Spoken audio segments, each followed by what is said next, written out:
Salut à toi et bienvenue sur Goteco, la chaîne des investisseurs belges. J'ai pas l'habitude de sortir autant de vidéos, mais ici il y a carrément des bombes qui tombent dans l'actualité belge pour les investisseurs. En fait, la Belgique envisagerait de s'inspirer de la Suède pour créer un nouveau compte d'investissement avec une fiscalité simplifiée.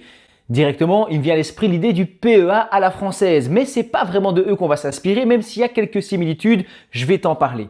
Forcément aussi, quand tu entends ça, tu penses à la TOB, à la tax renders, à la fameuse nouvelle taxe des plus-values. Tu te dis, mais quoi, tout ça tomberait à l'eau pour une taxe, pour la même pour tout le monde, une sorte de flat tax.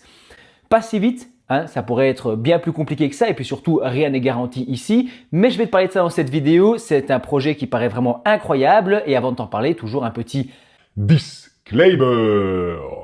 Aucun conseil financier ou fiscal, aucune recommandation d'acheter, de vendre ou de faire quoi que ce soit ici. On parle d'un projet, d'accord, donc ça reste relativement flou, rien n'est garanti. Et il faut toujours faire tes propres recherches parce qu'investir comporte des risques de perte en capital.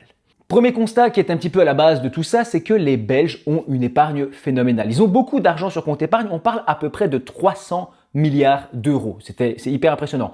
Beaucoup de responsables politiques, d'économistes, etc. disent que cet argent dort, puisque le Belge est prudent, son placement préféré c'est l'immobilier, sauf que pour ça, il faut faire des apports et donc les gens ont tendance à mettre de côté. Et puis, vu le contexte actuel, on ne peut pas les blâmer aussi, les gens font un peu des réserves pour se protéger. Et c'est dans ce contexte que Jan Jambon et son équipe étudient une idée inspirée de la Suède. En gros, on voudrait créer un compte d'investissement bénéficiant d'un régime fiscal particulier afin d'encourager davantage de Belges à investir. On pourrait les faire s'abonner à Goteco, ce serait déjà une bonne première chose. Et pourquoi pas, tu pourrais les voir sur mon site internet, c'est le premier lien en description de toutes mes vidéos et ici en commentaire épinglé où je propose plusieurs e-books pour les investisseurs belges ainsi que des ressources. Ça pourra peut-être t'aider à démystifier un petit peu tout ça et à comprendre comment ça fonctionne. Mais je m'égare parce que ce qu'il faut que je t'explique, c'est plutôt le modèle suédois. Pour ça, petit tour par la Belgique d'abord. Quand on achète et qu'on investit en bourse, qu'on achète des actions, ce genre de choses, on doit généralement payer une TOB, tout le temps en fait, une taxe sur les opérations boursières. À chaque achat, chaque vente. Si tu touches des dividendes de tes actions ou de tes placements, tu payes le précompte mobilier. À l'heure où j'écris cette vidéo, enfin là je la tourne du coup, c'est 30% de précompte mobilier. Il y a aussi la fameuse taxe des plus-values qui est arrivée ici le 1er janvier 2026, mais c'est une autre histoire.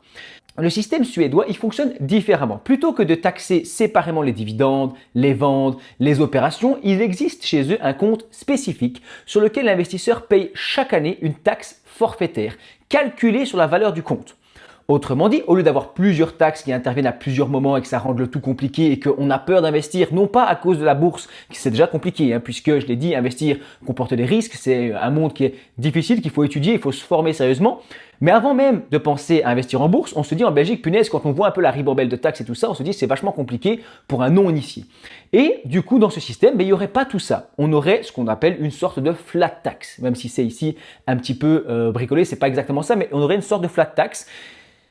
Et à ce stade, attention, encore une fois j'insiste, rien n'est confirmé, ce sont des idées, c'est des choses qui circulent, d'accord, mais c'est important de s'y tenir au courant à l'avance, je trouve, et il n'y a rien qui laisse présager que ça remplacerait le système actuel et que donc nous, on aurait un autre système de TOB, tout ça qui serait remplacé par ça. Ce serait une sorte de nouvelle enveloppe qui permettrait de faire ça d'un côté et de l'autre côté, investir normalement comme avant, de manière habituelle. Et donc, on créerait un peu deux profils, les débutants ou alors ceux qui veulent vraiment utiliser des produits simplifiés et puis ici, la partie des investisseurs à l'ancienne, classique.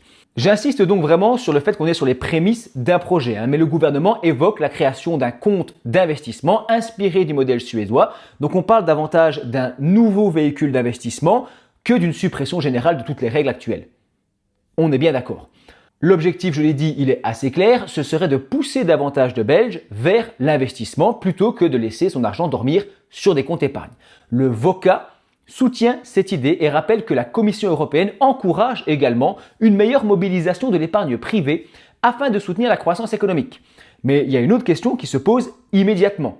Si l'État belge crée un avantage fiscal, est-ce que tout le monde pourra investir librement quand il le souhaite et de la manière qu'il le souhaite ? Selon certains économistes, le système permettrait plutôt de servir à financer des secteurs considérés comme prioritaires, par exemple la transition énergétique, les infrastructures, la mobilité, ou alors pourquoi pas certains projets environnementaux. Et donc il y a tout un débat évidemment autour de ça qui serait qu'on ne pourrait pas investir comme on veut dans n'importe quelle action, comme on le fait en fait nous d'habitude de manière classique. Et d'un autre côté, d'autres disent que ce serait mieux de laisser les investisseurs choisir librement leurs placements, leurs ETF, leurs fonds, leurs actions ou ce qu'ils veulent.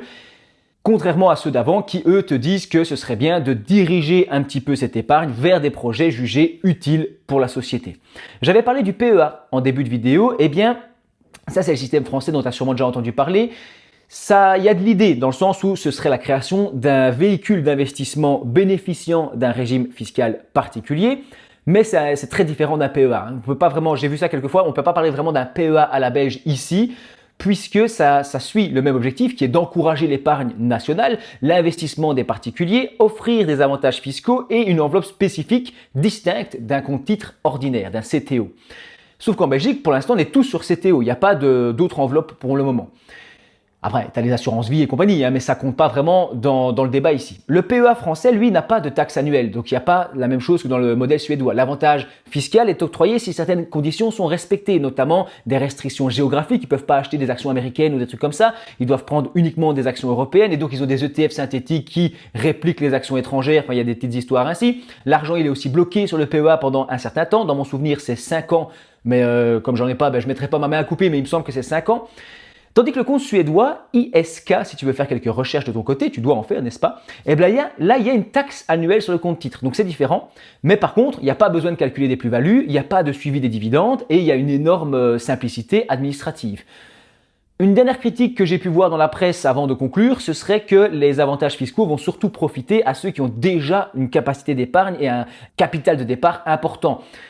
C'est un phénomène qu'on retrouve déjà avec pas mal de choses. Plus le montant est élevé, plus le capital est élevé, plus les avantages, s'ils sont sous forme de pourcentage ou quoi, sont intéressants. Si par exemple tu dois payer 5% du montant du portefeuille par an, j'en sais rien, c'est peut-être beaucoup ou pas beaucoup, dans ce cas-là, ceux qui ont un portefeuille à 100 000, ça fait que 5 000 entre guillemets, et pour un portefeuille à 10 000, ça fait 500 €, ce qui fait plus mal, même si c'est le même pourcentage, mais qui fait plus mal à un petit portefeuille qu'à un gros.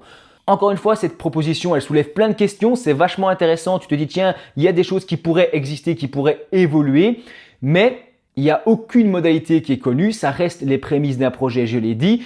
On n'a pas les actifs qui pourraient être détenus, les conditions d'accès, le traitement fiscal. Ce qu'on sait juste, c'est que le gouvernement réfléchit à des manières de mobiliser une partie des centaines de milliards d'euros présents sur les comptes épargne belges. Et si cette idée aboutit, un jour, eh bien, elle pourrait modifier en profondeur notre quotidien à toi et à moi en tant qu'investisseurs belges. On aurait un peu des décisions à la française entre le CTO d'un côté et un autre compte de l'autre côté.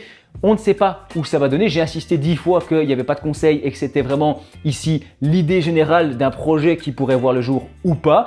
Dis-moi ce que tu penses de tout ça en commentaire. C'est intéressant. Si tu es resté jusqu'ici et que tu n'es pas abonné, c'est une catastrophe. Il faut t'abonner maintenant. Et je te dis merci d'avoir regardé ma vidéo jusqu'au bout.